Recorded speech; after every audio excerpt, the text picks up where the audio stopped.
So today we are going to a cave that we actually own. No better feeling than going caving in a cave that you actually own. We bought this cave about 6 years ago. It has a 160-foot entrance pit and a second drop that's about 30 feet that's a little wet. So we've got some bolting gear with us today, and we're going to see about possibly setting a bolt at the second drop so it keeps that rappel out of the water. So come along with us as we hike up this short distance to the cave that we own here in Tennessee. No, don't forget. Oh, yeah.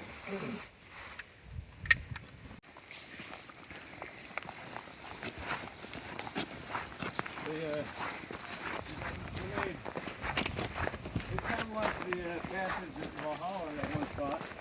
This pipe, yeah.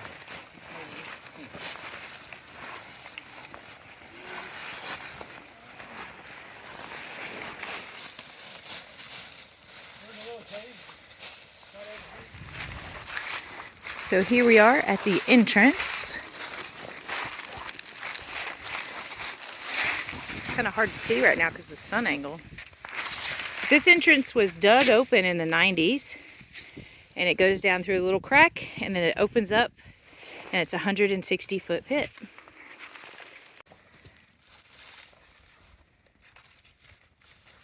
Which tree are you rigging to? That one over there.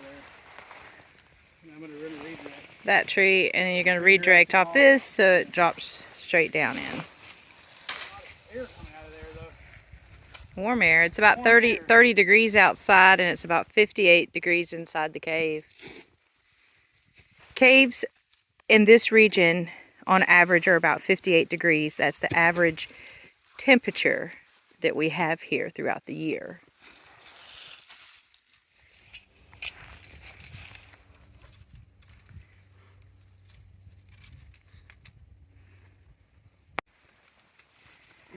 Oh, you are going as really high.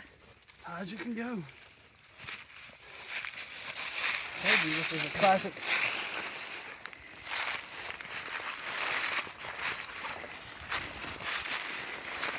So Jason's using a piece of Dyneema cord. How strong is Dyneema cord? I don't know. Strong as the rope almost. Almost, yeah. It's kind of slick and it's kind of abrasion resistant. And it's lightweight. You know, talking to it makes it behave. It does. Not in the end. Not in the end. Not. See how hungry it is today. Oh, I feel so good right here. Oh, the sun and the heat. Like 20 degrees. The road is a little twisty.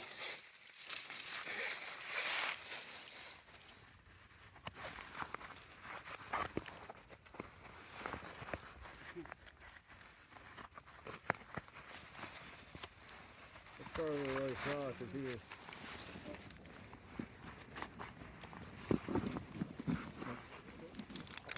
Yearly pit bounce.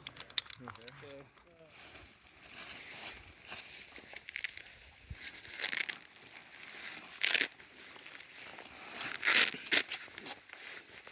that's a neat one. It's in pretty good shape after that forward trip. It's definitely frozen feeling.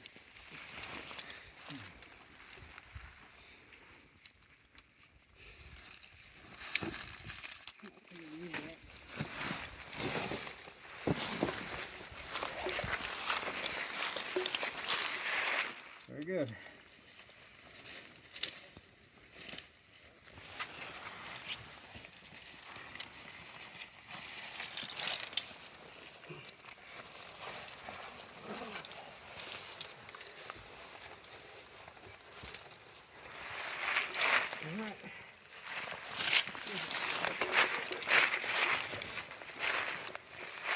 Warm air. Feels There's a lot of great. air coming out.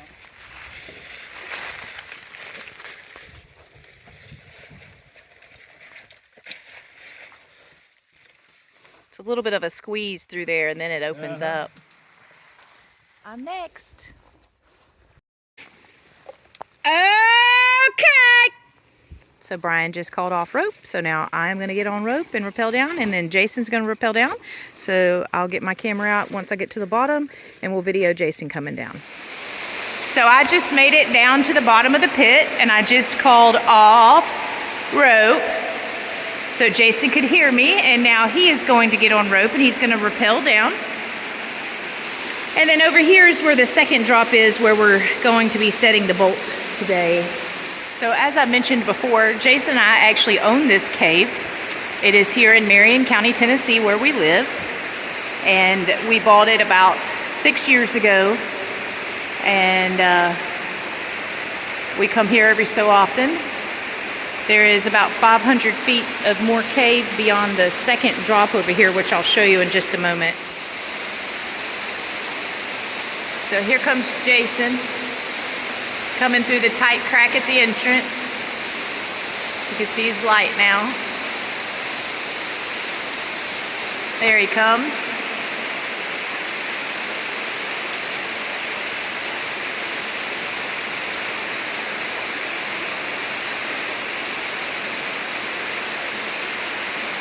So this is a 160-foot pit.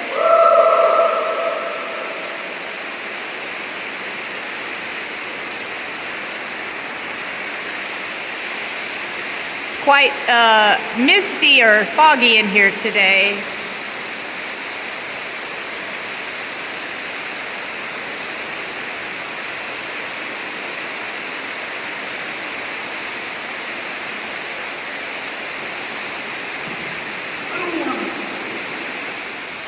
So this is where the second pit is over here. All this water is going down the second pit. So normally people just rig to some natural rigging right here, and you're in this waterfall when you rappel down. But we're gonna see if we can maybe put a bolt here today to help that. And then it goes under this rock and over the lip, and it goes down there about 40 feet. So if you rappel in this, obviously you're gonna get quite soaked. So we're gonna see about setting some bolts on the wall over here to where you can rappel down next to this waterfall. We'll see. And we can do this because, well, we own this cave.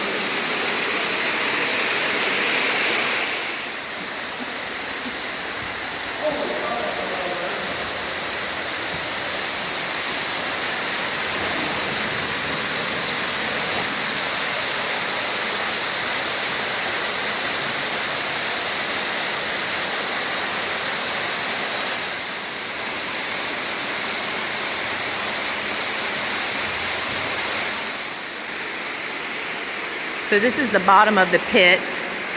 It's maybe 30, 40 feet around. And that light you're seeing up there, that's the entrance where we came in. So Jason's just figuring out how and where he wants to set the bolts.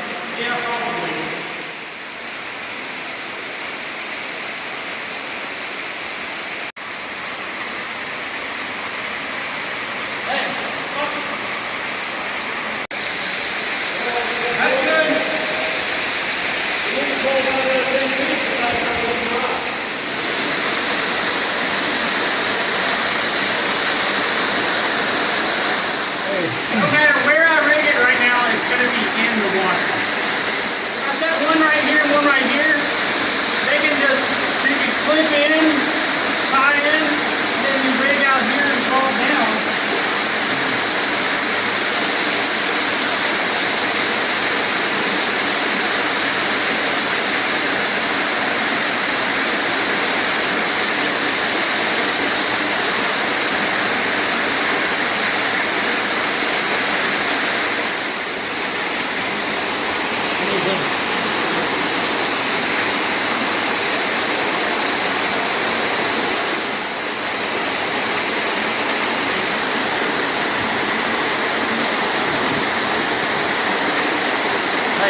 Yes.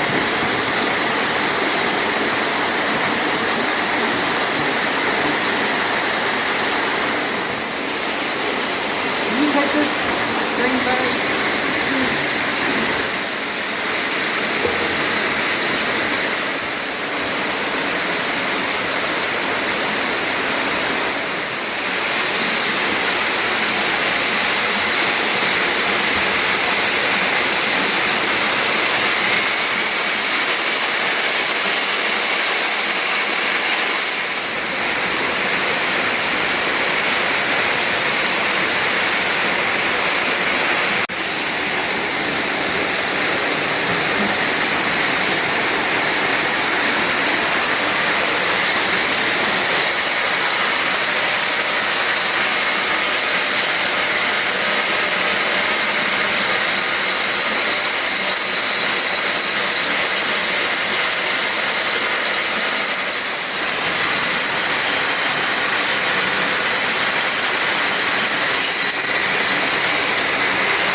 use that tube, and he's gonna blow out the hole, blow the debris out.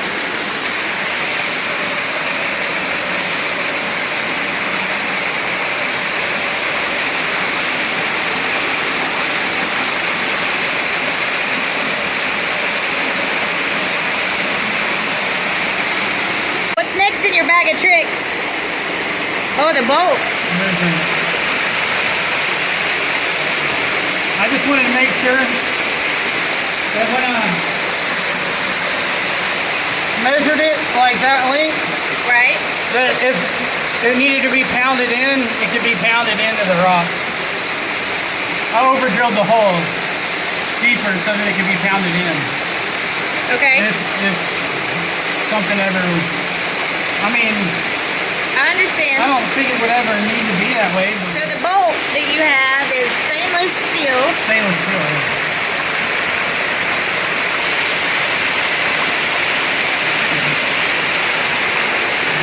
Half inch.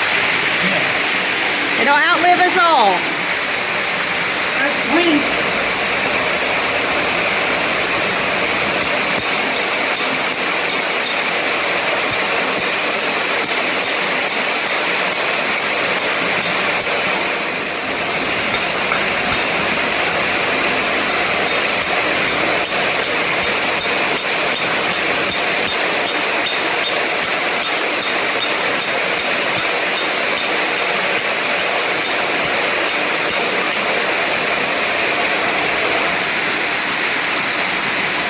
S&K.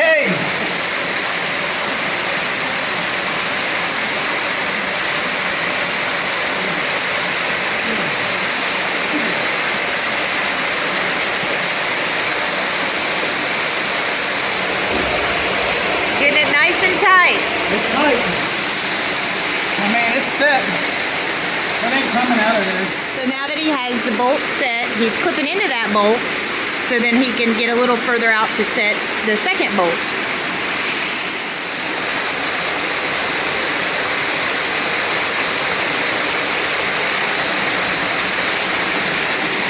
So now he's clipped into the rope that's going down right there. That's our new bolt that we set.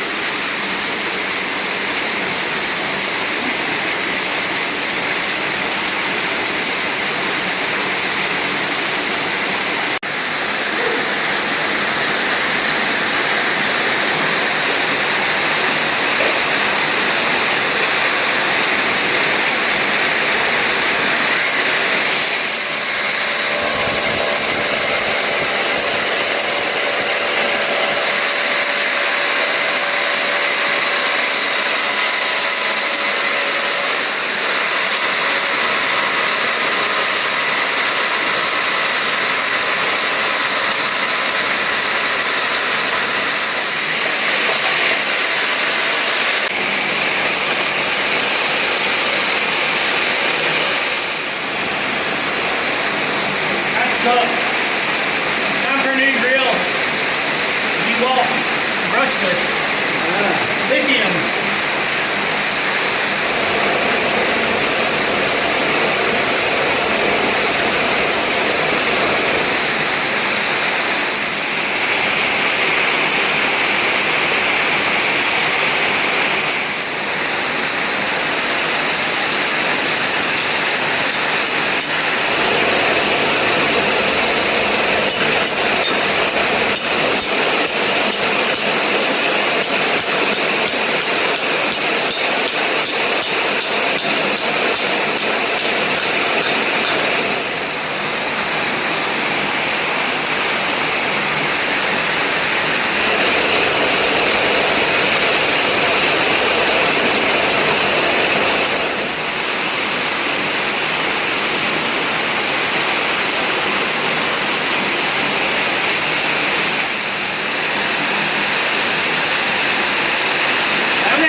opted to not do the second pit today. We set the bolts, but we opted to not do it just because of how wet it is and how cold it is outside as well. So So Brian just put his Panton on his foot. He's going to use that with his frog climbing system to assist him up the rope. A Panton is not a life-saving ascender. It's just an assist. And he's using a frog climbing system.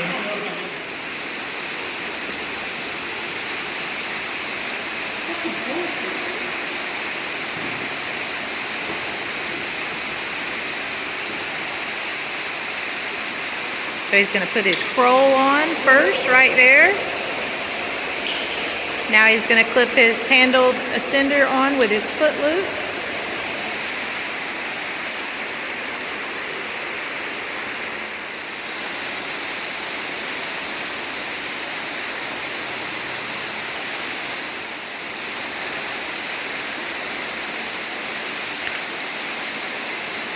So he's got his foot loop on this leg and the Panton on this leg to pull the rope down as he steps up as well.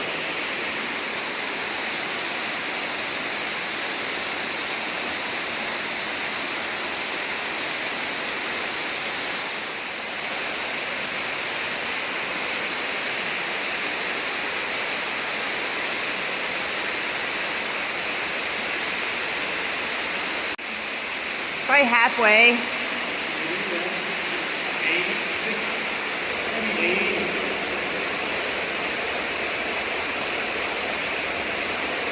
He's climbing pretty fast.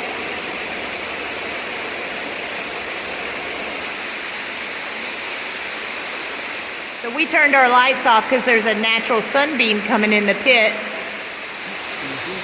Really nice. And you can see Brian up there on rope.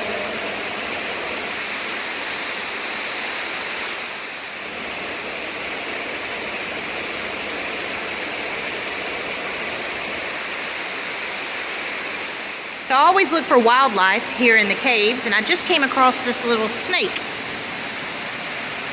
He's probably about 4 or 5 inches in length. Very small.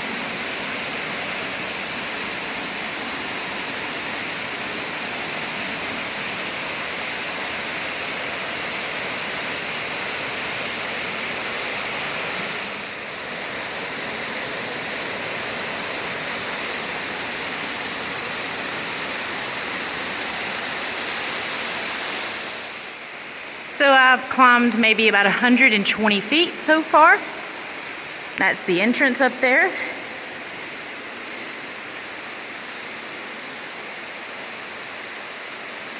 You can see Jason's light all the way down there.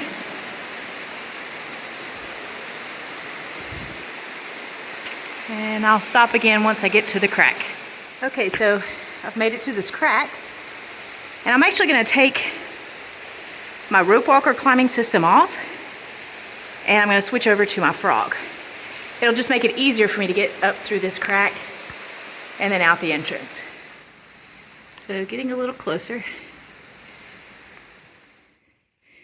So I just got off rope and Jason is now climbing.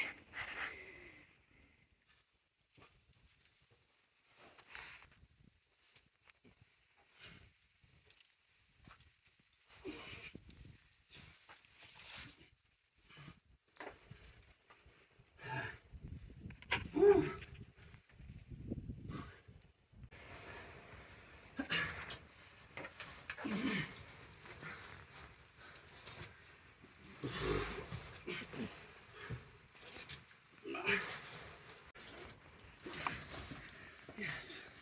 Free me, motherfucker. Oh, drop down.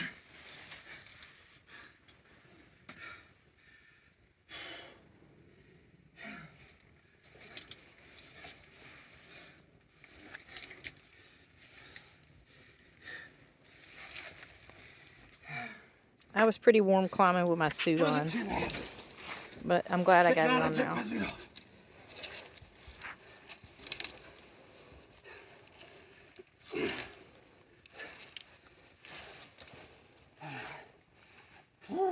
There you go. All right. Fuck. You need to get some eccentrics with some teeth on them. That too.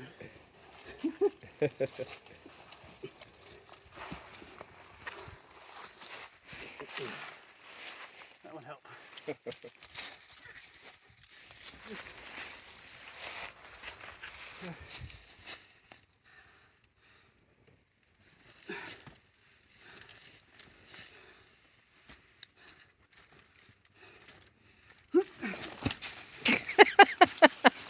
That was kind of funny watching you do that. Since it's your rope, Okay. because I'm gonna put a caver coil on it. I always do the big alpine coil just because it's more comfortable with the shoulders walking around.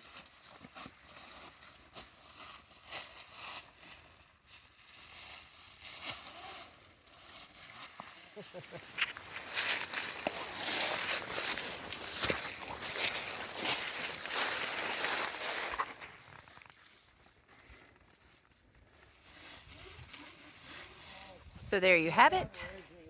That is the pit cave that we own. We just did a bounce today, put some bolts in there for the second drop for people who come back in the future. So if you like my content, like and subscribe for more, and thanks for joining us today here in Tennessee for a cold, wintry pit bounce. Big tree. It's a big cedar tree. So we have 5 acres here with this pit, and it's all on the hillside and just wooded.